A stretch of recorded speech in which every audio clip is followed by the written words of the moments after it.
Welcome to the Make Space for Growth podcast. My name is Sara Vicente Barreto, and I'm your host. I'm a corporate strategy, problem solver, social entrepreneur, writer, mom of two, and passionate for growth, at home, in business, or in my community. This is the season finale of season 2 of the Make Space for Growth podcast. For this season, I went after a moment of lift. After the hard to forget year of 2020, my goal was to bring light in 2021. The stories of what are now almost 2 years of this pandemic, but more importantly, how each of us is looking to lift themselves up, look forward, and face life stronger and together. Let's face it, 2021 was not what we all hoped for, even if it was expected. Lift ourselves, and often we also got beaten up. But our strength continues to come to light in our business, our families, our communities. When the year started, I set myself a word for 2021, fearless. It was the second year that I set myself a word of the year. I was careful about my choice, knowing it was not about having no fear, but rather about facing each fear. I did not know what I was getting myself into, really. I guess I was not so knowledgeable of all my fears, but I faced them. Does not mean I beat them, still working on a few. I will get there. It's all part of the process. The world was filled with fear in 2020. My own experience with COVID did not help my own fear either. And in 2021, it was time we faced the fears, even those we did not know existed. As most, I have too gone through the roller coaster of life this year. The year of promotion, the year of move, the year of dreams come true, the year of anxiety, the year of exhaustion, the yet again the year of burnout. The year I finally stopped and asked why to so many questions I never had before. The year I accepted that sometimes you don't need a why, you just need to stop. As for me, 2021 was a year of multiple wins and also some bumps on the road for women around the world. What have I learned in this journey?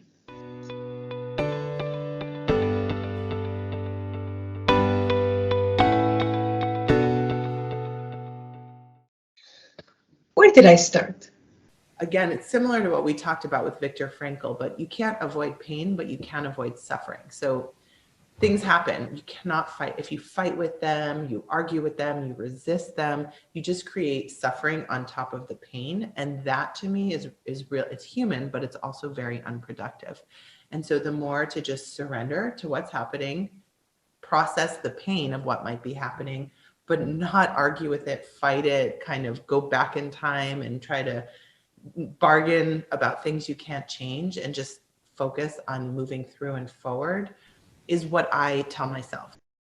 Yael helped me open up the season, talking to us about the importance of letting go of control. Gosh, that is a hard one for me. It is hard to envisage life without control, I have to say. Control of schedules, conversations, moments, words.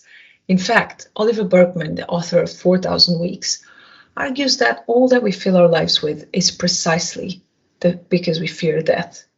In 2020, in one way or another, we learned, mostly the hard way, that in fact we have very little control. And in 2021, we probably didn't go with the IL's suggestion of letting go, or Frozen's suggestion for that matter if you're a fan. We went with another slogan instead and sought to take back control. How did that work out for you? I have to tell you, on my end, no matter how many desperate attempts for control, we were locked in isolation for Christmas as Habibi got COVID-19 on the 21st of December. How's that for control? That is when Yael's advice does come handy. Between being a therapist and a life coach, she has been very much deeply involved in the pandemic as her business exploded. And yes, I said exploded, not imploded. One other thing she brought along to our conversation was about the power of human connection. And whilst we were all very quick to find virtual ways to connect, 22 months of this really tells us we're kind of done with Zoom birthday parties. And I had one just today. We really want to hear the clang of the glasses as we cheer. Hopefully even break a few glasses just to make it a little bit more real.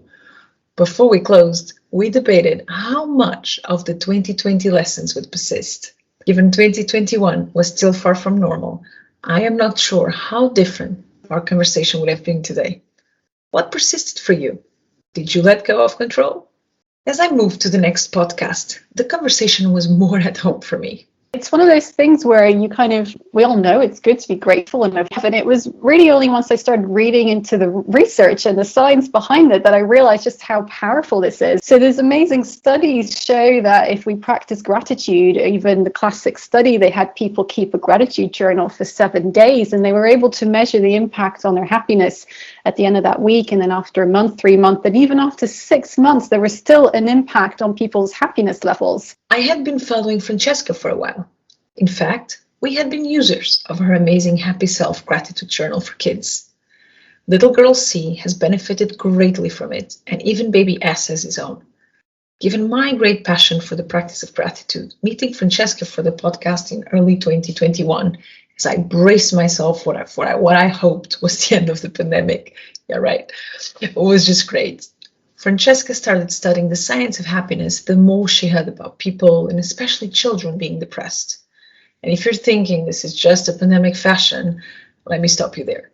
Francesca launched her business in 2018. Did you know that scientists have actually been able to measure the impact of a gratitude practice in our brain? I always think this finding is pretty cool. In a world with so many expert practices making us more productive, efficient, mindful, fit, healthy, you name it, here is one that can be proven by science: the practice of gratitude. And what happened when the pandemic hit? Well, again, another business that exploded, not imploded. They went from thinking they might not be able to ship any books to facing unprecedented demand and starting to accelerate their launch plans for new products. As with Yael, I asked Francesca whether she thought people would now be more grateful going forward. Once they see the benefits, will people stick to it? Or will this be another pandemic fashion like baking bread, buying toilet paper, or doing couch to 5K? When we can go out to dinner, concerts, and live birthday celebrations, will we still continue to be grateful? Will we be more grateful? Did you still continue to be grateful this year? I have to say, that is the one habit I have not abandoned, even through the harshness of the fourth quarter. I may not have done it daily. That has always been the case, but I still go back and document every day. Slowly, it includes a bit of journaling practice as well to keep me grounded and help me with my memory keeping. I stayed in the UK for my next episode. One of my goals for the year was to support women empowerment, especially women entrepreneurs leading their businesses. I wanted to create and really felt that women needed a space where they could connect and unite and feel that they belonged without fear of judgment. And I think, having worked in media for 20 years as well, a long time, kind of seen it all, that judgment, whether we like it or not, absolutely exists. And I really wanted women to have a place where they didn't have that fear of judgment when it comes to age, background, colour, sexual preference, marital status, whether they have children or not, because there's so many stigmas put on women for so many different reasons. Amy was a perfect guest to follow my goal, as the platform she created, Femme Foundry, is dedicated precisely to women empowerment. Amy was a fighter of the pandemic. She launched a platform dedicated to all parts of being a woman, whatever the definition means to people. In fact, she focused on avoiding labels and reducing women to a single role. Unsurprisingly, she has not had a smooth ride. She launched in March 2020, but the committed investment money was not so committed after all. Amy thought she had always had great resilience, but this just took her resilience to a whole other level. In fact, fundraising is never easy, at least to many of the CEOs I have encountered. But as a woman, Amy found higher barriers, higher hurdles, and more shut doors. When we talked, she had not yet started riding her moment of lift. But as an early investor, I know she ended 2021 on the rise, staying true to her promise from the first time she read how dire the women's stats were. Not under my watch. I continued my journey of impact with Katerina. Well, we want to launch a product that is good for you, but our brand is not about the product, it's about you and it's about how you feel. And we did a campaign that was focused on the community of people that followed us already on social media, where we asked them to come and just to share something good about them that happened during the pandemic. And I think people really related to the message. When we asked them to share something about them, we asked them to share about something related to food and how food made them feel. And in an industry where food usually is a source of guilt, where there is more fear than there is pleasure, because you are feared that maybe eating certain foods mean that you are not accomplishing your goals. Like in the pandemic, what it allowed you to do, because you had time, people rediscovered themselves. Katerina had been wanting to be an entrepreneur for a while, to have something hers that she could look and feel, and ideally that would be aligned with her passion for wellness.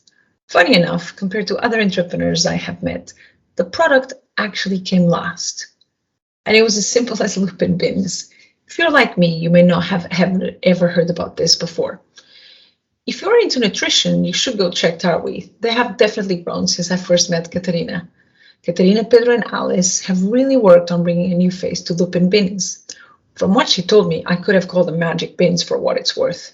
As she set up a business through the pandemic, I was curious to know, how do you launch a dream like this that requires production during a pandemic? Well, with a good knowledge of social media, they launched with the people.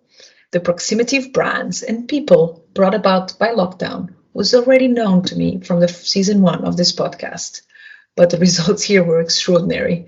They were stocked out whenever they were back in stock, and with such a start, they have a lot up their sleeves, and Katerina's passion is leading the way. I went back to the US for the next episode, this time to meet Jessica. When you get your first sale, right, you're super excited about it. And then you look back and you're like, oh, I was only doing one sale a day or one sale X right now. And then you get to that next plateau. I got to 3 figures in revenue, 4, 5, 6, 7. And yeah, you just got to pat yourself on the back. I've always feel you gotta have the fun with it, right? It's a journey, it's an experience. It's serious, but it's not that serious. Like, enjoy what you're doing and enjoy the experience that you're having and the product that and hopefully the brand that you're building. Jessica and I went to school together in the US. She's now on her second startup past corporate life, and we had a conversation about the journey. Whilst I would have preferred to have the conversation in person over drinks, a video call had to do. A hot topic is always about the move from corporate life into entrepreneurship. She reminds us that there is never a right time. After her first startup came soul searching, and just then the pandemic hit. As she tried to keep herself mentally and physically fit, her company was born. And if you think she was just in ideation mode through the pandemic, not quite. In fact, I will never forget, she actually had her first factory tour over FaceTime. There was no stopping her determination. Jessica left wannabe entrepreneurs with a piece of wisdom, that of patience. She did wish she had known how long things were going to take, and with a reminder to enjoy the journey and use time as wisely as possible. I was quite into food this season, and good one as well. I went back to the UK to meet Kirsten Robertson at Nicks and Kicks. What we learned is, like, even in a pandemic, even in a very worst case scenario, there are still opportunities. So there's still good things that can come out of it. Obviously, they might not be immediately apparent because you're just instantly obviously fighting, trying to figure out what's going on, and sometimes you just can't know the answer straight away. You just have to wait a little bit, but there will be opportunities. You just have to spend a bit of time with it and don't panic too much. So I think that was a good learning. A fellow financier, Kirsten decided to leave the corporate finance life to create her business. As Katerina, she had a few ideas, but not the idea. She ended making juice. They tried flavors, put them in cafes, and just hangered around to see what people thought. There was a little bit of stalking, arguably. However, it was humble in approach. Step by step, they were ready to expand. And as the pandemic hit, the multi-channel approach protected them from the hit, at least part of it. And their customer appeal led them to close an oversubscribed round of crowdfunding. It was not all easy during the pandemic, though, and Kirsten did share with us her strategy to ensure she got some space and some fresh air: a dog. I got back on my virtual airplane to meet Jenna. No food this time, but still on the sustainable camp.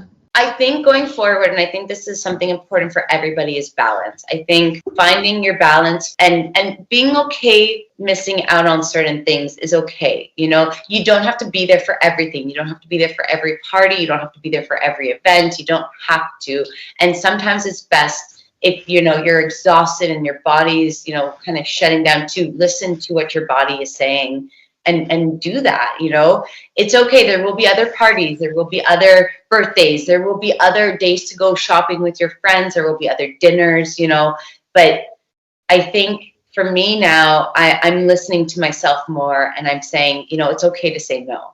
It's okay to say no. And I think that's something that the pandemic has taught me. And also that the introvert in me is also, you know, being more confident in saying to people is like, thank you for the invitation. Unfortunately, I'm really busy right now. I just don't have the time, but I'd love to see you another time.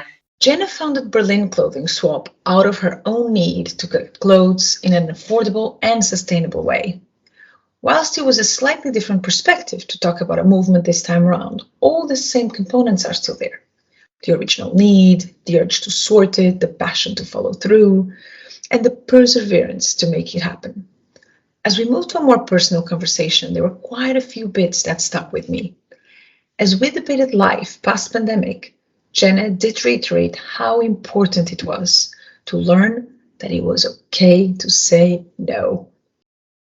Magic. There will always be another party, she says. Well, I have to say, whilst I have not yet nailed the art of saying no, I do feel like since the pandemic, I have learned about the importance of protecting time and immediately feeling more abundant. I'm not quite time rich yet, but time did slow down as I put myself less under pressure to be everywhere, every time. I did one last podcast before my summer break, and what an impact one as well it was. One of my favorite quotes of all time is from Bruce Lee, and it's "Be as water." And I think I'd forgotten that when the pandemic hit. So it's just be as water. You know how water is, it flows through everything, whatever comes in its path. Chiati was yet another financier fellow that left into the unknown and without a clear path ahead. For the podcast, we focused on her startup number 2. As she realized that her resume did not fit after leaving startup number 1, well, it is no surprise she joined Applied, focused on removing bias from the recruitment process. The focus is on skills alone. I just wanted Applied to be used by companies everywhere when I heard about it. Chiati also left us with good practical tools she used through the pandemic. She used an accountability buddy, which was key to help her on the harder days. And to this day, she has given me what I still think is going to become one of my favorite quotes ever. Be as water. As my journey started to approach its end, I returned to Portugal to meet Joanna. We transformed this business in terms of education and inspiration, and really plant the seeds to people that want to change their lives and change their mindsets. It all felt a bit like recording from scratch, as it was the first one since the move. I was worried about sound, light, everything. And as I started talking to Joanna, I just forgot all about it. Joanna runs the impact business Fair Bazaar, aligned with her mission to educate and inspire. Again, I found an amazing woman that did not decide to stay still in the face of a problem. In her case, it was a movie that woke her up to the damage of fast fashion. Running the company has been a multi-stage adventure and one that is still very much moving. The pandemic forced store shutdowns, but also created the opportunity for her to grow her online business, launch Fair News, and grow her education practice. As she adjusted the business, life was also going through adjustments, as she moved to more communal living during times of lockdown. Adapting had been key for her, and she knows there is still much ahead for her to do in her quest to slow down fashion. My journey was not complete until I touched one more continent. And saying to one of my friends at work at the time, he's now passed away, and saying to him, you know, after I'd realized it was real, that I've got this call, and is this a sign? And, you know, how can I actually really live up to this version of what I'm going to present if I'm still working, you know, a full-time job? And he said something which stuck with me, which was, what's the worst that can happen? If it doesn't work out, you just come back and get a job. And I think that stuck with me and continues to stick with me actually through some of the challenging times. While Stacey sits in London at the moment, her company Malay is Africa's first global luxury fragrance and body care brand. Arese from season 1 had introduced us and said we would love each other. What she didn't say, and I did not realize, was how much we had in common. Cici describes herself as multi-hyphenated. Admittedly, I had just not thought about this word before, but I only have to look at my LinkedIn profile, my work bio, or just the intro of this podcast to realize what a good word that is. To this podcast, I hadn't realized that actually there are multiple hyphens in my life. But the way that Zizi described it, it was what grabbed my attention. In a time where I was truly thinking how I needed to drop hyphens, she called it limitless. What I do recognize in all of the things Zizi does is that there is a common string that starts with Malay but goes well beyond it. As I close, I think I want to stick to Zizi's advice to all of us. Be bold. What is the worst that can happen? When I started this podcast, I did not really know anything about podcasts. I also found out I did not know that many women CEOs, entrepreneurs, because I've had a corporate life for 17 years. I also realized how much time it requires to find the right people and obviously get them to participate. But through it all, I was fearless and I was bold. And after all, what is the worst that can happen? You're still there. You have not switched off on me or hit pause, maybe. And I met the most amazing leaders and role models. All because one sunny lockdown day, I woke up to the thought of doing a podcast. I am grateful for this journey, and I'm grateful for the women that have made it what it became, for the ability to find growth, for the ability to lift themselves up, for their authenticity and willingness to share. I will be back. And until then, I get to do this. Thank you, Alice Stansfield, for sticking with me for 2 seasons now.